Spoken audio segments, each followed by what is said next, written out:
할렐루야. 앉으시면서 인사하겠습니다. 정말로 주 안에서 사랑합니다. 잘 나오셨습니다. 오늘도 주의 말씀 가운데 풍성한 은혜가 임하길 바랍니다. 어제가 광복 70주년이 되었어요. 70이라고 하는 굉장히 중요한 또 무게가 있는 의미 있는 날이었습니다. 광복 70주년 1945년 8월 15일 우리가 일제 36년간의 그 식민지 통치에서 해방이 되었습니다. 광복절 노래 가사 가운데 이렇게 시작하죠. 흙 다시 만져보자, 바닷물도 춤을 춘다.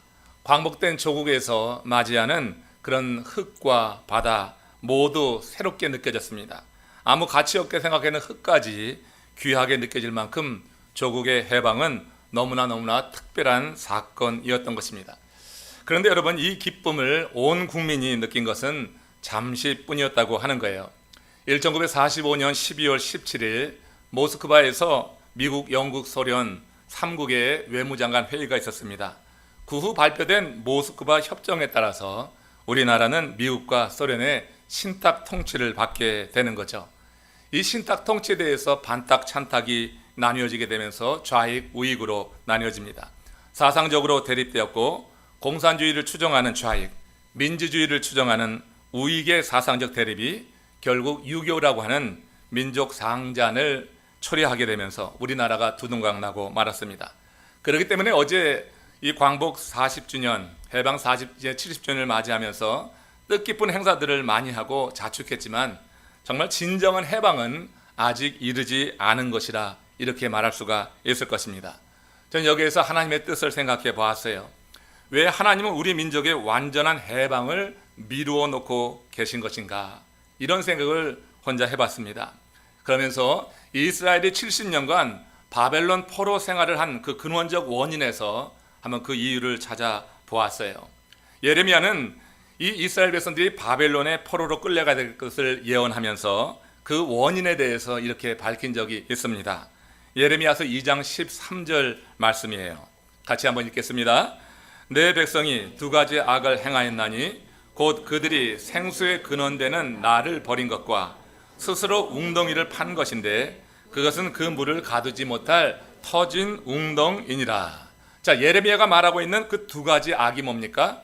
이 두 가지 악은 우상 숭배를 의미하는 것입니다. 나의 백성이 생수의 근원인 나를 버렸다. 그리고 웅덩이를 판 것인데 이 웅덩이가 우상 숭배가 될 겁니다. 물을 가두지 못할 터진 웅덩이를 만든 것이다.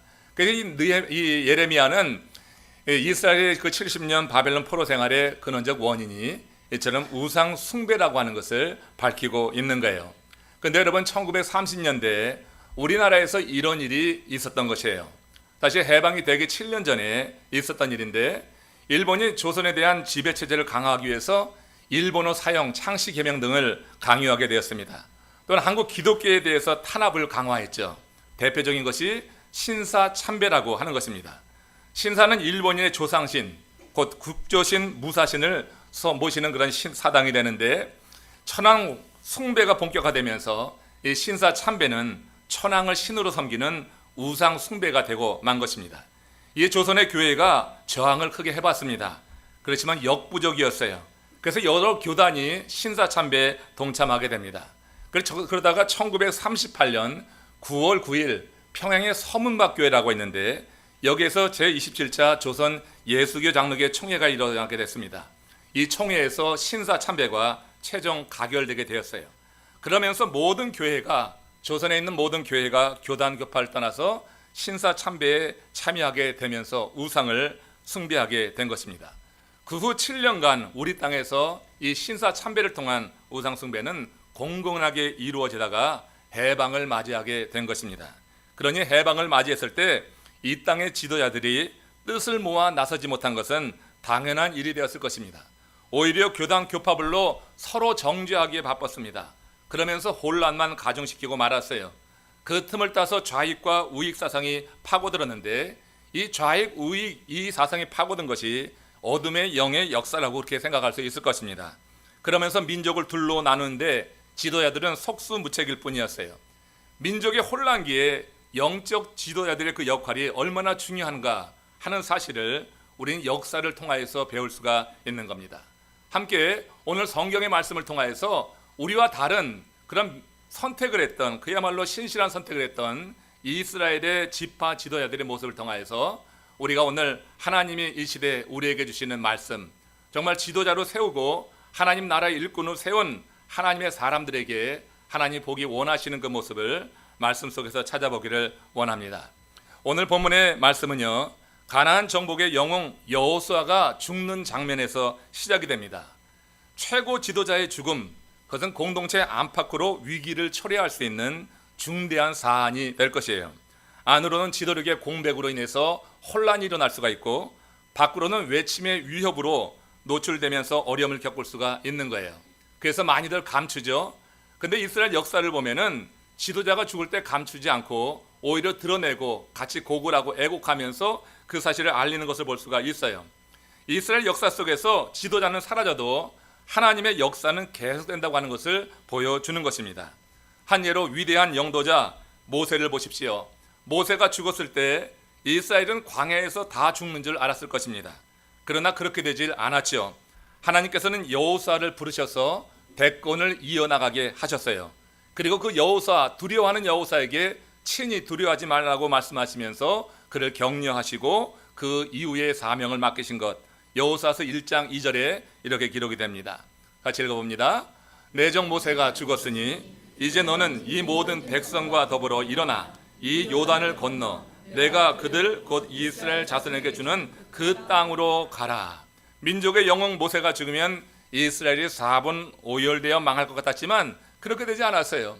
하나님의 말씀대로 여호수아가 리더가 되어서 그 백성들을 이끌고 요단을 건너 가나안 땅으로 들어갑니다. 그리고 여호수아를 중심으로 새로운 시대가 열려져 갔던 것을 알 수 있어요. 큰 지도자 모세였지만 그러나 하나님께서는 모세가 죽은 이후에 이렇게 새로운 리더를 세워서 그 백성을 안정되게 이끌어 갔던 거예요. 마찬가지로 오늘 본문은 여호수아가 죽는 것으로 시작되는데, 여호수아가 죽으면 이스라엘은 가나안 족속의 공격을 받아서 아주 큰 어려움에 직면하게 될 것이라고 생각했을 것입니다. 그러나 그의 죽음에도 이스라엘은 흔들리지 않았고 오히려 더욱 강화되고 있는 것을 보게 됩니다.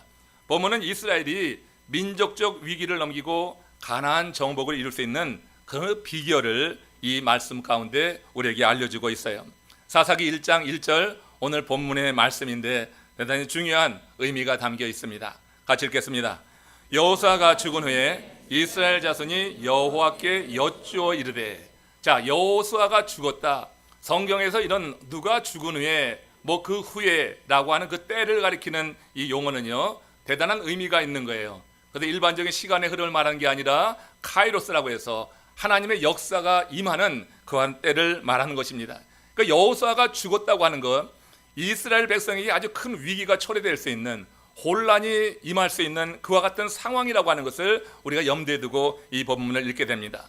자, 여호수아가 죽은 후에 그런데 이스라엘 자손이, 여기 이스라엘 자손이라고 했는데 이스라엘 자손은 이스라엘 12지파의 대표자들을 의미합니다. 리더들입니다.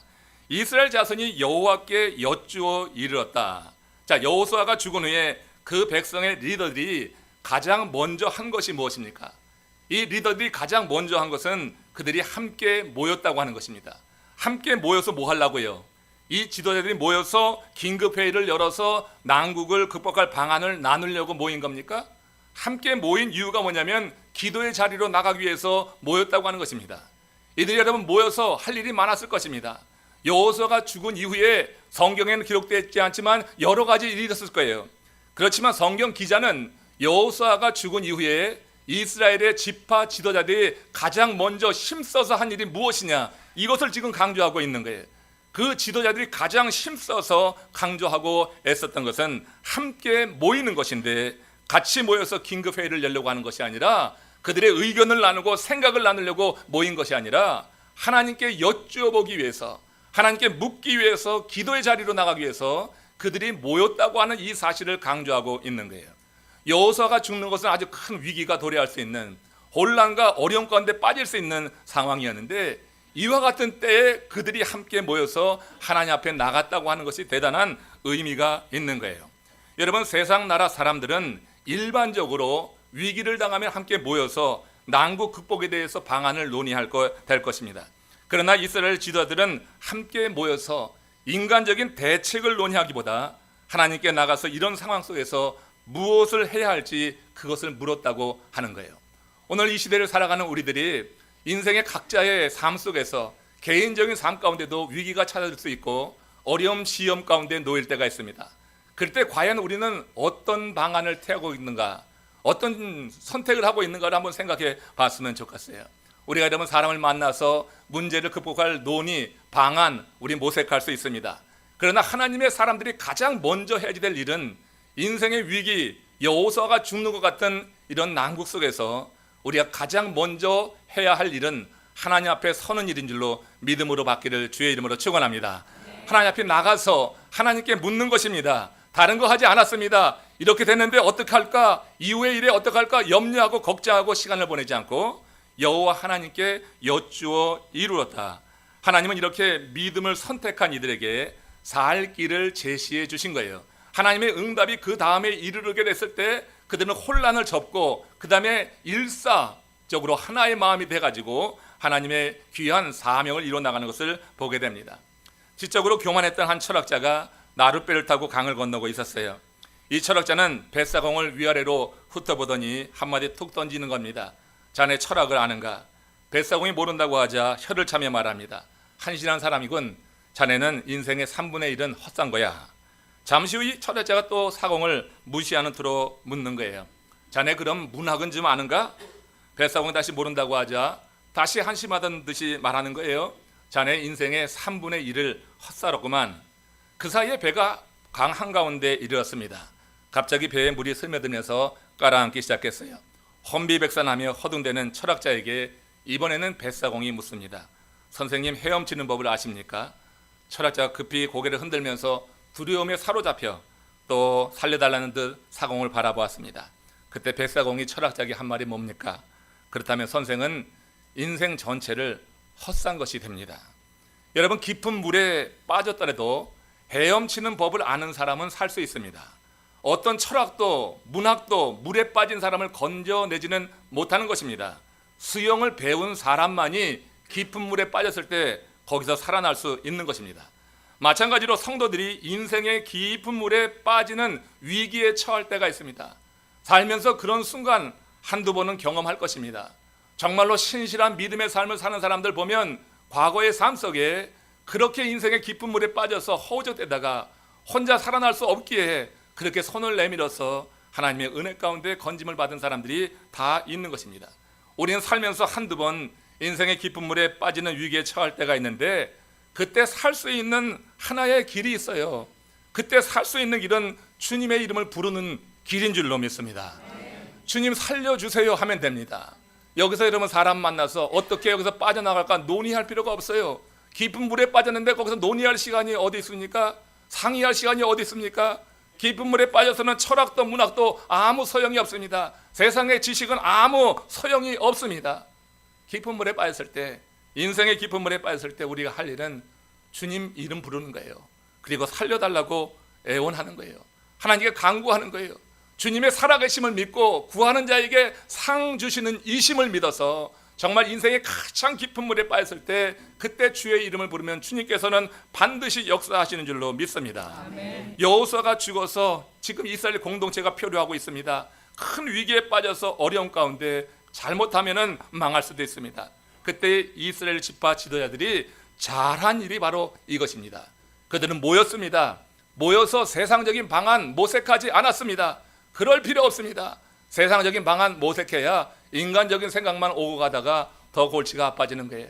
정말로 하나님께서 도우시는 것을 믿는다고 하면 그때 주의 이름을 부르면 되는데 이 지도자들은 모여서 바로 그 일을 한 거예요. 여호와께 묻자와 가로되 하나님께 묻고 그 삶 속에서 하나님의 지도를 받는 길을 선택했다고 하는 거예요. 로마서 10장 11절에 13절 사이에서도 보면은 바울이 의뢰들에게 권면하는 것이 같은 의미가 있습니다. 함께 읽어봅니다. 성경에 이르되 누구든지 그를 믿는 자는 부끄러움을 당하지 아니하리라 하니 유대인이나 헬라인이나 차별이 없음이라. 한 분이신 주께서 모든 사람의 주가 되사 그를 부르는 모든 사람에게 부여하시도다. 누구든지 주의 이름을 부른 자는 구원을 받으리라. 여러분 기쁜 수렁에 빠졌을 때 주의 이름만 부르시기를 주의 이름을 축원합니다. 유대인이나 헬라인이나 한 분이신 주께서 모든 사람의 주가 되어서 그를 부르는 모든 사람에게 부유한 거예요. 여러분 우리는 주의 이름을 부를 수 있는 자격을 가진 구원받은 하나님의 사람인 줄로 믿습니다.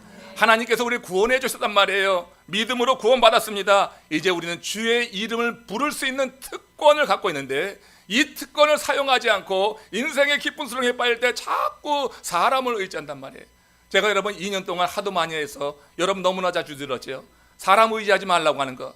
이 말을 여러분들이 오해했는데 제가 이 말을 할 때는 하나님만을 의지하라고 하는 것입니다. 하나님을 더욱더 의지하라고 하는 것입니다. 함께하는 사람들과 같이 잘 어울려오는 거 얼마나 좋습니까? 그러나 여러분 사람이 할 수 없는 일이 있어요. 인생 살면서 깊은 수렁에 빠질 때 사람 의지하면 그 사람으로 인해서 내 건진받는 것이 아니라 함께 더 깊은 수렁에 빠져들기도 하고 나만 죽는 게 아니라 그도 죽일 수도 있고요. 그리고 그 문제 해결에 근원적인 그런 해결이 되지 않는 경우를 많이 보았기 때문입니다. 진정으로 깊은 수렁에 빠질 때, 깊은 물에 빠지게 될 때 하나님의 이름, 주님의 이름을 부를 때 주의 이름을 부르는 모든 자에게 한 주 되신 우리 주님께서 부요하셔서 우리를 구원해 주실 줄로 믿습니다. 아멘. 이스라엘 백성들은 광야 40년을 지나면서 그 노예 근성 다 뽑았고요. 종의 품성으로 거듭나게 되면서 그리고 요단을 건너는 과정 속에서 하나님의 역사를 경험했고 거기에 있는 여러 가나안 족속들을 물리치는 과정 속에서 하나님이 함께 하시는 순간들을 많이 경험했습니다. 그렇기 때문에 지금 여호수아가 죽어서 큰 혼란에 빠질 수 있는 상황 속에서 그들은 사람들끼리 모여서 어떤 긴급 회의하고 어떤 논의를 하고 저기 모스크바 협정까지 그렇게 조선은 자치할 수 없으니까 우리 조선을 신탁 통치합시다 이렇게 사람이 의견을 모아서 결정된 것이 아니라 이들은 하나님에게 나가서 어찌하오리까 주님께 물으면서 그 이후의 일을 이제 주님께 맡기고 나가는 것을 보게 됩니다. 우리 주님은 바로 그런 자를 찾고 계시는 거예요. 그런 사람을 오늘도 기뻐하시는 줄로 믿습니다. 하나님께 나간 이스라엘 지파 지도자들이 하나님께 올린 기도 한번 구체적으로 무엇인가 한번 살펴보죠. 사사기 1장 1절 후반부의 말씀, 그들이 나가서 묻자와 하나님께 아랠 때 이렇게 아뢰습니다. 같이 읽습니다. 우리 가운데 누가 먼저 올라가서 가나안 족속과 싸우리까? 자, 이 질문이요 상당히 의미 있는 질문이 되는 것입니다. 저는 이 질문을 묵상하면서 지난 주간 이 질문에 대해서 많이 생각을 해봤는데 나름대로 매우 중요한 그런 사실 하나를 발견했습니다. 이건 제 묵상 속에서 나온 그 답인데 지금 이 질문을 통하여서 그들은 여호수아의 그 사후, 여호수아가 죽은 이후 그 자리를 차지하기 위해서 암투를 벌이지 않고 있다고 하는 것입니다. 암투를 벌이지 않는다는 사실이 이 질문에 담겨 있다고 저는 보는 거예요. 여러분 보세요. 모세가 죽었을 때 하나님께서 친히 후계자를 정해 주셨습니다. 그 혼란을 막아 주셨죠. 여호수아는 내가 감당할 수 없습니다. 그렇게 말하지만 하나님께서는 여호수아에게 내가 너와 함께 할 것이라 하면서 그가 두려워하는 마음을 이해하고 그러나 내가 함께 할 것이니 네가 모세의 뒤를 이어서 이 지도자의 역할을 감당할 수 있다. 그렇게 격려해 주셨어요. 그러나 여러분 여호수아가 모세의 뒤를 따를 때 그 백성이 여전히 광야에 머물고 있었다고 하는 이 사실을 먼저 기억하세요. 자, 그리고 나서 여호수아가 죽었을 때를 보십시오. 여호수아가 죽었을 때는 이미 요단을 건너서 가나안 정복이 상당히 이루어진 그런 때입니다. 그러니까 모세의 뒤를 이어서 여호수아가 리더가 됐을 때는 아직 요단을 건너지도 않았습니다. 그리고 요단을 건너서 가나안 땅에 가서 정복 전쟁을 치르는 과정 속에서 큰 어려움이 지금 기다리고 있는 상황이에요. 그러나 지금 여호수아가 죽었을 때는 여호수아의 영도하에 요단을 건넜고 이미 많은 그런 가나안 족속을 점령한 상태, 마무리 단계에 가 있는 것입니다. 광야에서 가나안 땅을 바라보던 그때 여호수아가 모세의 뒤를 이어서 가나안에서 이 광야에서 가나안을 바라보던 그때는 약속만 있었지 아무것도 손에 쥔 것은 없었어요. 성취된 건 없는 거예요. 그리고 요단을 건너야지 되고 요단 건너서는 가나안 지파 싸워야지 되는 그 일이 남아 있습니다. 그러니까 어떤 특권은 없이 의무만 주어지는 그런 리더가 이 여호수아였다고 하는 거예요. 그러나 여러분 여호수아가 요단강을 넘어서 가나안의 여러 지파를 물리친 지금 상황, 이 상황은 조금 다르다고 하는 것입니다. 이미 가나안 지파가 많이 물려갔고 그리고 남은 지파 얼마 되지 않는 이 상황입니다. 이런 상황은 12지파로 구성된 이스라엘 민족의 특성을 감안해 보면 지파 간에 얼마든지 권력 암투가 벌어질 가능성이 높았을 거로 추측할 수 있는 그런 대목이라고 하는 거예요. 그러나 이스라엘 지파 이 지도자들이 어떻게 했습니까? 그렇게 권력 암투를 벌이기 위해서 각자 행한 것이 아니라 여호수아가 죽었을 때 그들이 한 자리에 모여서 하나님의 지도를 받기로 합의함으로 인해서 그런 권력 암투의 가능성을 원천적으로 봉쇄해버리는 성숙한 선택을 했다고 하는 것입니다. 여러분, 그들이 다른 마음 먹고 있었으면 그 자리에 안 갈 수도 있을 거예요. 자기의 계획을 세우고 그 여호수아 이후에 포스트 여호수아 그 자리를 잡으려고 하는 그런 욕심과 탐심이 그들로 하여금 이런 연합을 깨게 할 수도 있었을 거예요. 그런데 이 이스라엘의 12지파들은 한 자리에 모여서 그들이 그런 가능성을 다 내려놓고 이제 하나님의 지도를 받음으로 말미암아서 원천적으로 그런 생각을 봉쇄해버리는 성숙한 모습을 보이고 있다고 하는 거예요. 여러분, 정치와 인생에 닮은 점이 있다는 말을 들어보았습니다. 둘 다 정답이 없다고 하잖아요. 정치에도 정답이 없고 인생에도 정답이 없어요. 다만 선택만 있다고 하는 겁니다. 정치나 인생은 각각 자신이 선택한 것이 정답이 될 수 있도록 최선을 다하는 것뿐이다, 이렇게 말하는 거죠. 이 점에서 여러분, 지파 지도자들은 그들이 선택이 정답이 되도록 그렇게 힘쓰고 있는 면을 오늘 이 본문에서 이 구절에서 찾아볼 수가 있는 거예요. 그들은 가나안 정복 전쟁을 계속해 나가겠다고 하는 것입니다. 여호수아가 죽었지만 그래서 안쪽으로 내적으로 좀 이렇게 다스리고 안정을 취할 그런 때이지만 지금 이 지도자들은 이 가나안 정복 전쟁을 계속 해나갈 텐데 누가 먼저 올라가리까? 이 질문이 굉장히 중요한 의미가 있는 것이 먼저 올라가는 자가 리더가 되는 것입니다. 지금 여호수아가 죽은 이후에 하나님께 물어서 하나님이 지정해주는 그가 어떻게 해요? 리더가 되는 거예요. 그러니까 지금 이 12지파 지도자들은 내가 리더가 되겠다 하는 욕심을 내려놓고 하나님께서 지적해주는 하나님이 세우시는 자를 지도자로 삼아서 이제 그 이후에 이제 행해 나가려는 그런 마음속의 결의가 바로 이 질문 가운데 있다, 저는 그렇게 해석이 됐어요. 우리 가운데 누가 먼저 올라가리까? 여러분, 조그만 사역을 하고 조그만 공동체 안에도 머리가 되려고 하는 그런 사람들 많이 있잖아요. 누가 먼저 나서느냐에 따라서 기분 상해합니다. 내가 나설 자리에 누가 나서면은 기분 나빠하고 따라가지 않고 뒤에 머물면서 궁시렁대고 다른 이야기 할 때가 많이 있습니다.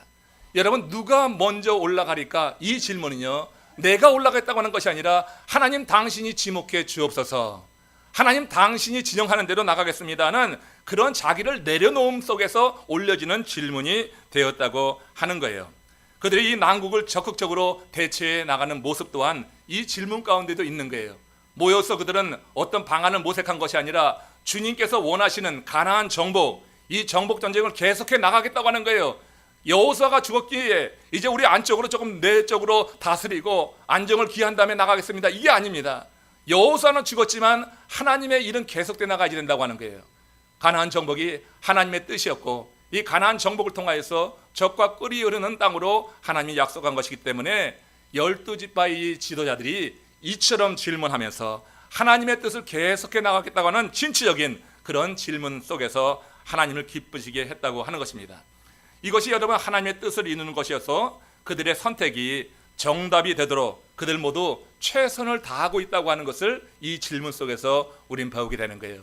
그들은 난국 속에서 하나님을 찾아가는 것을 선택했고 이 선택이 정말 최선이라고 하는 것을 증명하기 위해서 하나님 당신의 뜻을 계시해 주시고 말씀해 주시면은 당신이 기뻐하시는 이 일을 우리가 이루겠나이다 해서 선택이 정답이 되도록 그렇게 말씀하고 있는 거라 하는 것입니다. 교육 철학자로서 유명한 존 드위가 있습니다. 그 90세 되는 생일잔치에 많은 사람들이 그를 축하하기 위해서 모였습니다. 사람들은 한마디씩 축하 메시지를 그에게 던졌어요. 그 중에 한 젊은 의사가 있었는데 그가 이런 질문을 했습니다. 선생님, 저는 선생님께 궁금한 것이 있습니다. 그렇게 연로한 나이에 어떻게 젊은 사람들 못지않은 정열을 가지고 삶을 사시는지요? 그 비결을 말씀해 주세요. 그때 이 존 드위가 그 젊은 의사와 나눈 대화입니다. 나는 산에 오릅니다. 산에는 왜 오르시죠? 나는 또 다른 산을 보기 위해서 산에 오릅니다. 존 드위의 대답, 젊음을 유지하는 그 비결은 항상 인생의 목표가 있었다고 하는 것입니다. 그 인생의 목표, 또 다른 산, 또 다른 산. 그는 항상 산에 오른다, 또 다른 산을 보기 위해서 오른다고 하는 그 말 속에서 그 삶의 자세를 말해주고 있는 거예요. 나이가 들어가고 있지만 그러나 그의 삶에는 항상 새로운 목표가 있었다고 하는 거예요.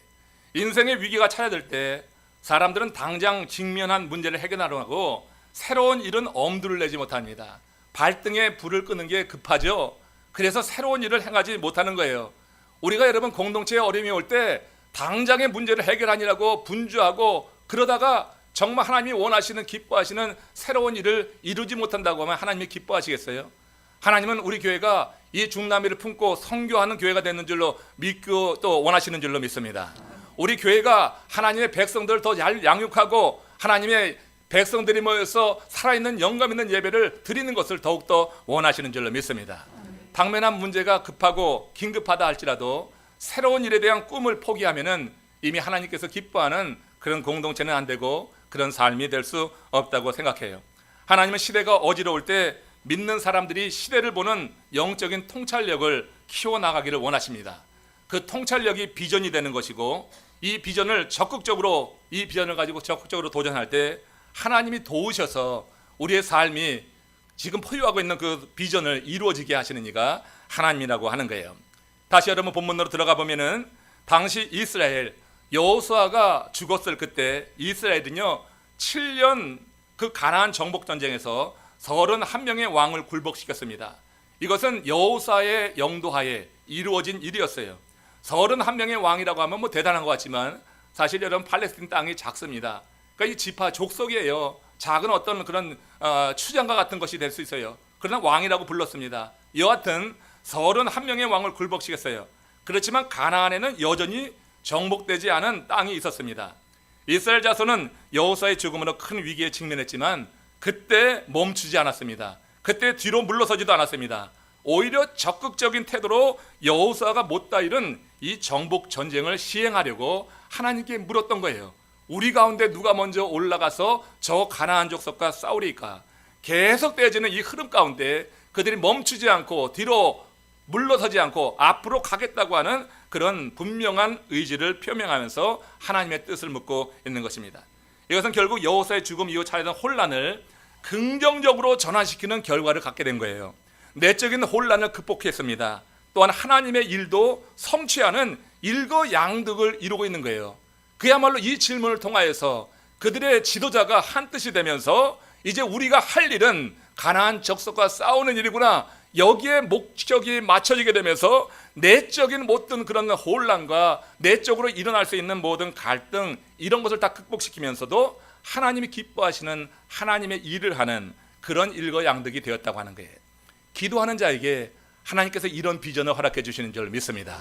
기도하지 않으면 긴급한 일 해결하니라고 무엇할까 이리저리 두리번거리고 세상 것만 추구하게 됩니다. 그러나 기도할 때 하나님이 기뻐하시는 일이 뭔지 알게 하시고 그 일을 갖고 또 하나님의 뜻을 묻는 이런 겸손한 모습을 우리가 배우게 된다고 하는 거예요. 이처럼 이스라엘 백성들이 그렇게 하나님 앞에 나가서 이렇게 고백할 때 그들의 삶을 하나님이 참 기뻐하셔서 그들을 담대게 하셨다고 하는 거예요. 컵에 가득 찬 공기를 빼내는 방법 아십니까? 컵에 공기가 가득해 있어요. 컵에 공기가 가득한데 그 공기를 빼내는 방법이 뭘까요? 진공 흡입기 가다가 쭉 빨면 공기가 다 빠지겠어요? 선풍이 막 불어대면 공기가 나가겠습니까? 컵에 가득 차 있는 공기 그 빼내는 방법은 한 가지예요. 거기다 물을 채우면 돼요. 물을 채우면 공기는 다 밀려가게 되어 있는 것입니다. 힘들게 부채불지 않아도 되고 진공 청소기 갖다 대지 않아도 그래도 그냥 물은 빠지게 되어 있어요. 공기는 물만 채우면 공기는 빠지는 것입니다. 여러분 마음에 가득 찬 두려움을 빼내는 방법을 아십니까? 우리가 여러분 여호수아가 죽는 것 같은 이 상황들 인생의 위기 가운데 처할 때 두려움이 차야되는 게 참 우리를 참 비참하게 하기도 하고 우리를 힘들게 합니다. 사람이 두려움이라고 하는 감정이 그 사람을 다스리게 될 때 인생이 정말 행복하지 않은 고통스러운 삶이 될 수가 있는 것입니다. 우리 마음에 그러므로 두려움을 다 빼어내는 은혜가 임하시기를 주의 이름으로 축원합니다. 이거 여러분 진공 천석이 찾듯이 세상적인 방법으로 되는 게 아니라고 하는 거예요. 선풍기 틀어대서 될 일도 아니라고 하는 것입니다. 우리 마음 가운데 두려움을 빼내는 것은 주의 이름을 부르면 되는 줄로 믿습니다.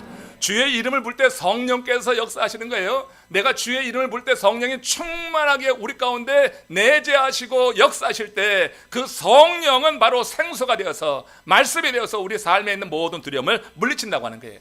하나님의 말씀을 받으면 두려움은 사라집니다. 그래서 하나님의 말씀이 없이 세상 말만 들으면 두려움은 엄습해 옵니다. 지금도 그렇습니다. 우리가 하나님의 말씀을 받으면 두려움은 사라지는 것으로 증거로 나타나야지 되는 거예요.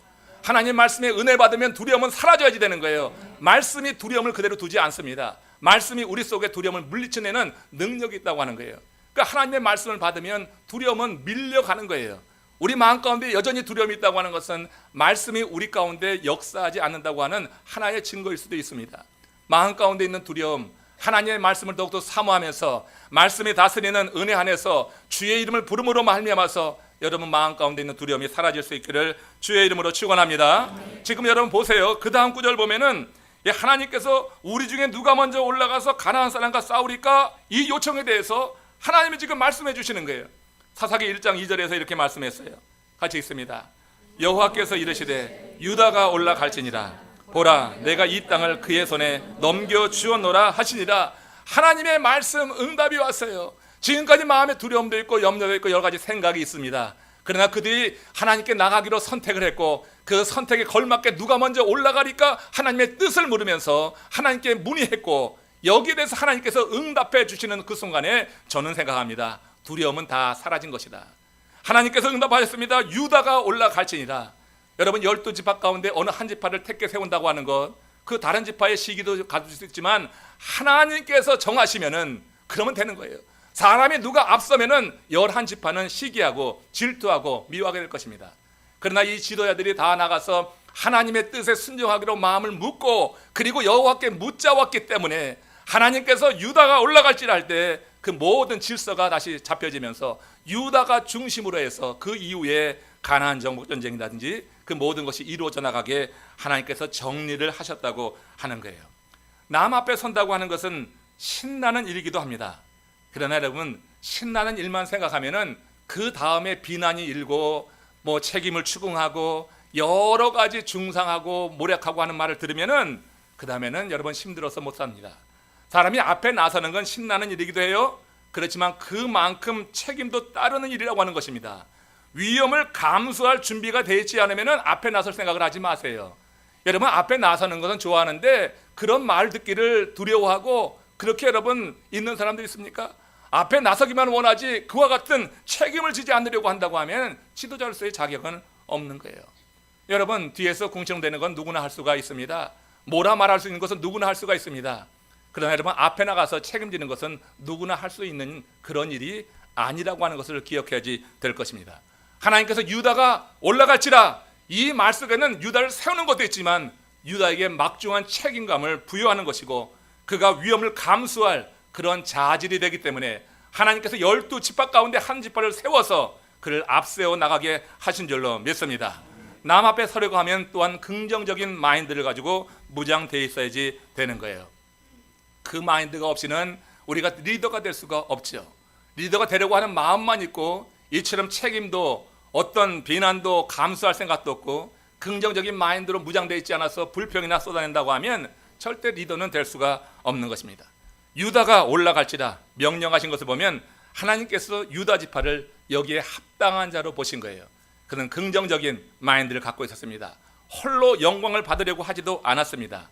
내가 이 땅을 그의 손에 넘겨 주었노라 하는 약속까지 받았지만 그 약속을 받고 하나님이 나가라고 했음에도 불구하고 그리고 이 유다가 행한 그 이후의 일을 3절에 이렇게 기록합니다.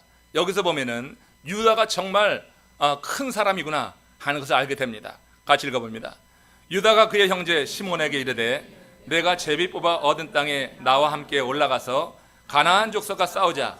그리하면 나도 내가 제비 뽑아 얻은 땅에 함께 가리라 하니 이에 시몬이 그와 함께 가니라.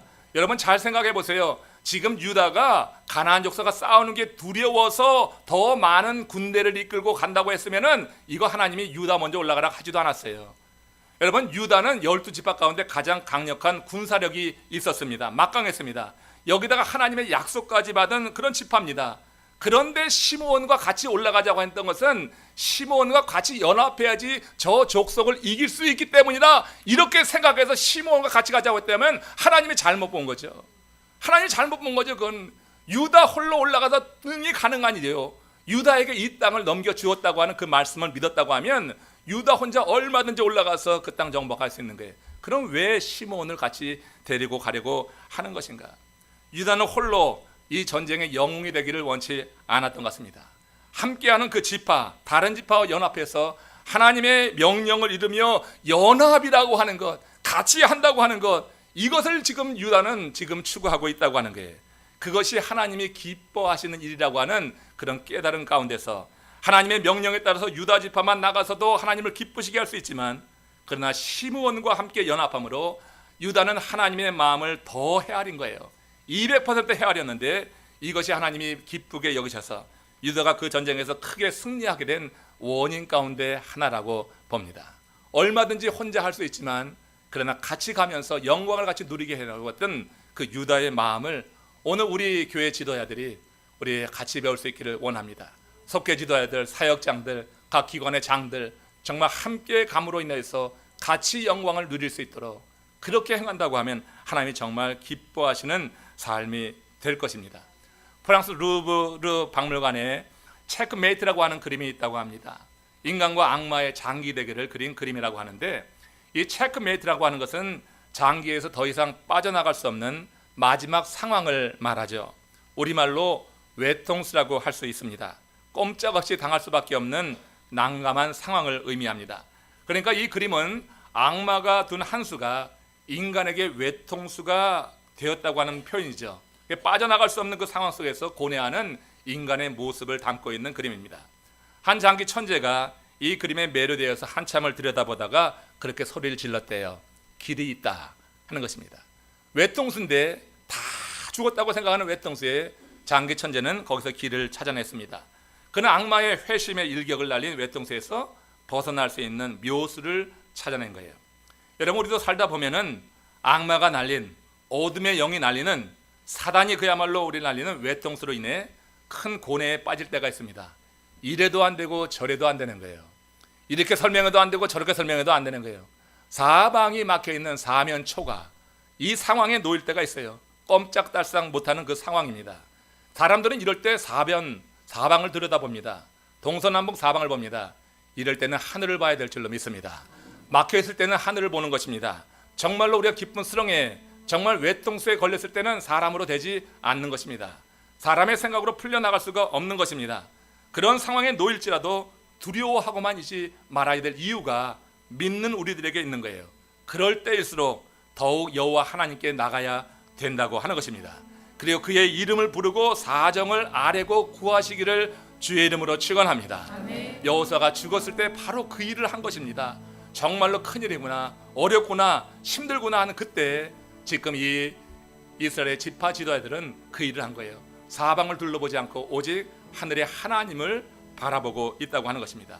주님께서 이런 약속을 주셨기 때문이에요. 이사야서 49장 13절에 주신 약속입니다. 같이 읽어봅니다. 보라, 내가 새 일을 행하리니 이제 나타낼 것이라. 너희가 그것을 알지 못하겠느냐? 반드시 내가 광야의 길을 사막의 강을 내리라. 할렐루야. 이 말이 너무나 좋습니다. 여러분들, 이 말이 살아있는 레마의 말씀으로 들려주시기를 주님의 이름으로 축원합니다. 오늘 인생의 깊은 수렁에 빠져 있는 분 계십니까? 혹시 외통수에 걸려 있는 분 계십니까?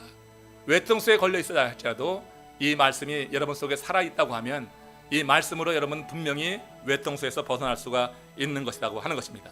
믿음의 눈으로 보면 믿는 자에게 인생의 외통수는 없다고 하는 거예요. 믿음의 눈으로 보는 사람들에게는 인생의 외통수가 없습니다. 여러분, 광야에서 있을 때 길을 찾지 못하면 그건 죽는 겁니다. 그건 인생의 외통수에 걸린 겁니다. 사막에서 여러분 물을 찾지 못하면 그건 죽은 것입니다. 사막에서 강이 나지 않으면 그건 외통수입니다. 광야와 사막에서 길을 찾지 못하고 물을 찾지 못하면 그건 죽을 운명이에요. 인생의 외통수입니다. 하지만 인생의 외통수에 놓이는 이 상황에서 하나님이 새 일을 행하시겠다고 말씀하는 거예요. 내가 광야에 길을 내고 사막에 강을 낼 수 있는 전능하신 하나님이라고 하는 것을 지금 이스라엘 백성들에게 일러주고 있는 것입니다. 그래서 믿음의 눈으로 보고 살아가는 사람들의 삶에는 외통수가 없어요. 여러분, 외통수가 없는 인생 사시기를 축원합니다. 죽었다고 말하지 마십시오. 주님 안에 살 길이 있습니다. 나는 안 된다고 말하지 마십시오. 주님 안에 할 수 있는 방법이 있는 것입니다. 사단은 믿는다고 하면서도 인생의 외통수에 걸렸다고 좌절하는 자들만 골라가지고 뒤통수를 치는 거예요. 그러니까 여러분, 외통수에 걸렸다고 좌절하지 마십시오. 뒤통수 더 많고 그야말로 주저앉고 맙니다. 외통수에 걸렸다고 생각할 때가 하나님을 만날 수 있는 절호의 기회라고 하는 것을 믿음으로 받으시길 바랍니다. 그래서 인생의 외통수를 만났을 때 주의 이름을 불러보는 거예요. 그런 그 광야에 길이 나는 것 주님께서 서서 일러주는 거예요. 사막에 강을 내시는 것을 주님께서 허락해 주시는 거예요. 여러분, 여호수아가 죽었을 때 이스라엘의 지파 지도자들은 외통수에 걸렸다 주저하지 않았어요. 주저앉지 않았어요. 길을 내시는 하나님께 나간 것입니다. 그래서 그들 앞에 있는 광야가 길이 나고 사막에 샘이 나고 강이 나면서 그들이 나갈 길을 하나님이 밝히 보여주셨을 때, 그때 이 이스라엘 지파 지도자들은 우리가 무엇을 하리까, 누가 먼저 올라가리까 자신감을 가지고 말씀을 받은 그런 용기를 가지고 주님께 다시 물으면서 하나님이 기뻐하시는 그 일을 완수하려고 했던 것입니다. 광야의 길을 내시는 주님께서 바로 우리의 주님, 여러분의 주님, 나의 주님이 되시길 주님의 이름으로 축원합니다. 하나님의 역사로 반드시 살 길이 열릴 것입니다. 이런 재미있는 얘기 끝으로 해드릴게요. 보너스예요. 무언가를 살까 말까 하는 것은 사지 말래요. 근데 무언가를 할까 말까 하는 것은 하라예요. 살까 말까 하는 것은 사지 마세요. 쇼핑센터에 가서 살까 말까 하는 것은 사지 않으면 돼요. 그 사단이 주는 생각이에요. 주님의 교회에 와서 사역을 보면서 할까 말까 할 때는 하시길 바랍니다. 그러니까 하나님이 기뻐하시는 일입니다. 살까 말까 하는 것은 포기하시고 할까 말까 하는 것은 하세요. 오늘 주님께서 우리에게 초청하십니다. 여호수아가 죽었을 때 너희가 무엇을 할 것이냐. 이 주님의 백성들, 지파 지도자들은 나가서 내가 이것을 하고 싶습니다. 주님께서 그거 하라. 그래서 그에게 지도해 주시고 그들 가운데 길을 내주신 이 사건이 바로 오늘 이 시대의 암담한 현실 가운데서 시험에 빠져있고 운동에 빠져있는 분이 계시다고 하면 바로 여러분들이 주시는 하나님의 살아있는 말씀으로 들려주시기를 주의 이름으로 축원합니다.